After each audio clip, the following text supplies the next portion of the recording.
All right, I want to thank physics professor Günter Nimtz for replying to my email about Professor Raymond Chiao on publishing on superluminal signals. And I asked Professor Nimtz if he was being critiqued in Chiao's paper, even though Chiao did not reference Professor Nimtz, who has made the claim for superluminal signals.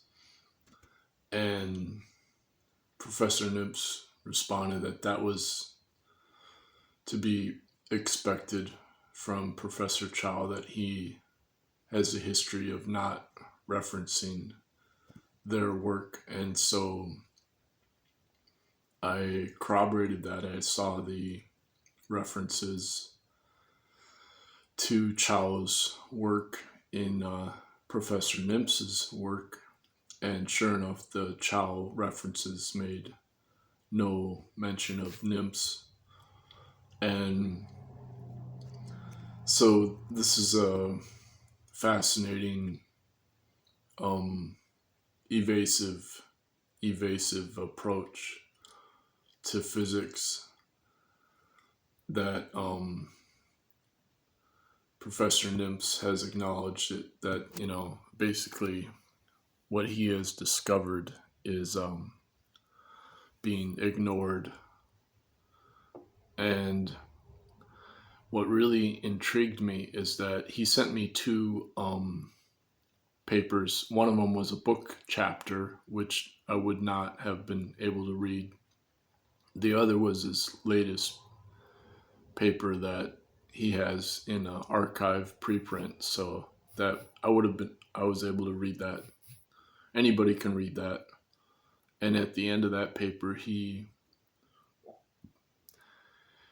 argues, or he presents the idea that Wick rotation explains this ability for a superluminal signal. And as I had in my email to him, I had mentioned that I was in favor of non-commutativity. And so when he mentioned Wick rotation, then because I knew that is key to non-commutativity. So in my reply to him, I sent him the quote from math professor Lou Kaufman about how Wick rotation is really non-commutativity. And what this means is that Einstein was wrong about the foundation of reality, and Raymond Chiao acknowledges this inadvertently. Raymond Chiao just did a presentation on the alternative propulsion virtual conference series, and Raymond Chiao was discussing the Bell's inequality and non-locality, and how this is an instantaneous type of instantaneous action at a distance that violates the weak equivalence principle that Einstein has as the foundation of relativity. And so this is the same claim that Roger Penrose is making, that Raymond Chiao is arguing that that space-time as gravity actually arises out of the inherent non-locality of 1/2 spin. And so what Raymond Chiao is working on is creating a superposition quantum coherence that will then be able to have a gravity wave creation as a signal based on the magnetic moment, the gyromagnetic ratio between the electron and the proton.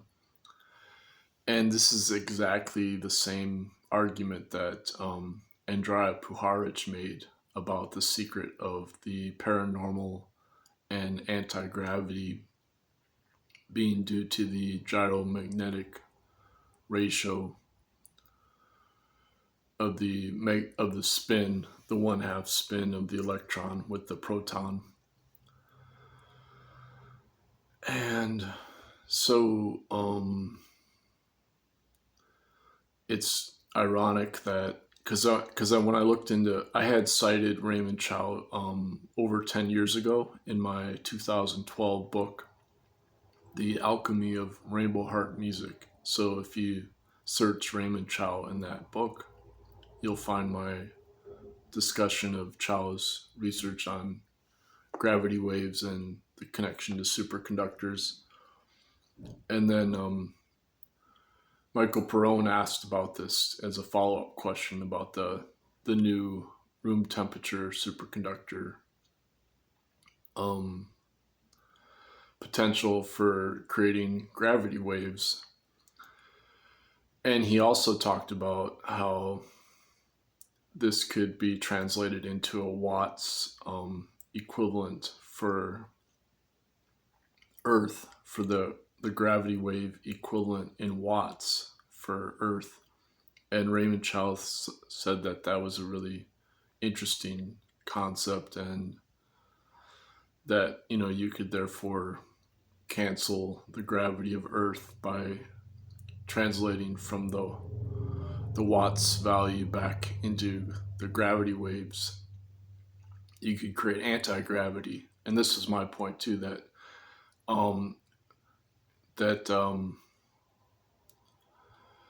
Günter Nimtz, he is explicit that these superluminal signals from the quantum non-locality then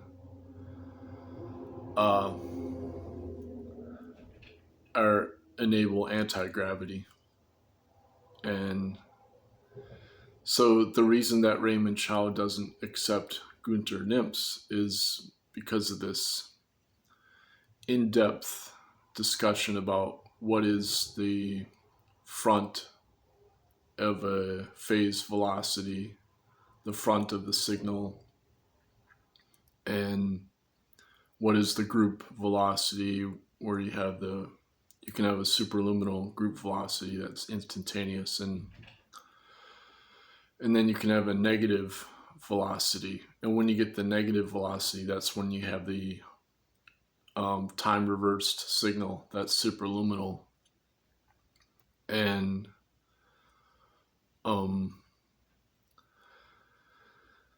so the issue here is that ever since Einstein, time has been defined as motion of space, as a spatial symmetric measurement. And so physics assumes, in classical physics, that is the definition of time. But Bell's inequality disproved Einstein.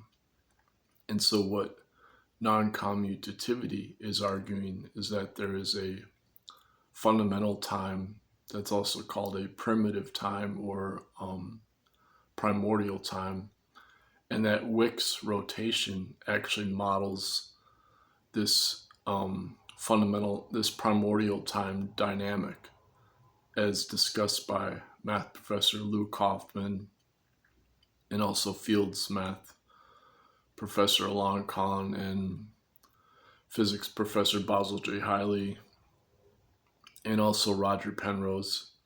So they all acknowledge that the non-commutativity is this inherent dynamic of time existing on its own inherently without space-time, before space-time. So it's in a pre-space quantum algebra that's non-local and non-commutative. And so whenever you have the time as a variable, it inherently has this imaginary phase shift to it that's an asymmetric phase shift. So whenever an external observation is made, you inherently have a shift in time. And that's what the Wick rotation is that you're able to then translate from a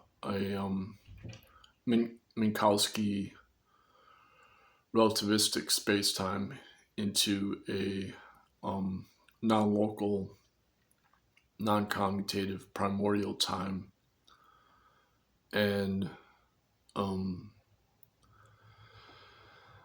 of course, this is the secret of music, non-Western music theory, also, that the time exists on its own. And so when you look up Wick rotation, there's a comment by a Chinese physicist who trained at Harvard, and his name's Anthony Z. And so he says there's even something mystical about this, because what you're doing is you're converting the inverse of temperature as entropy into he calls it cyclical time for the Wick rotation, when you have this imaginary time. But in fact, it's not cyclical, it's actually a non-commutative negentropy. So I'll just leave it at that, and thanks.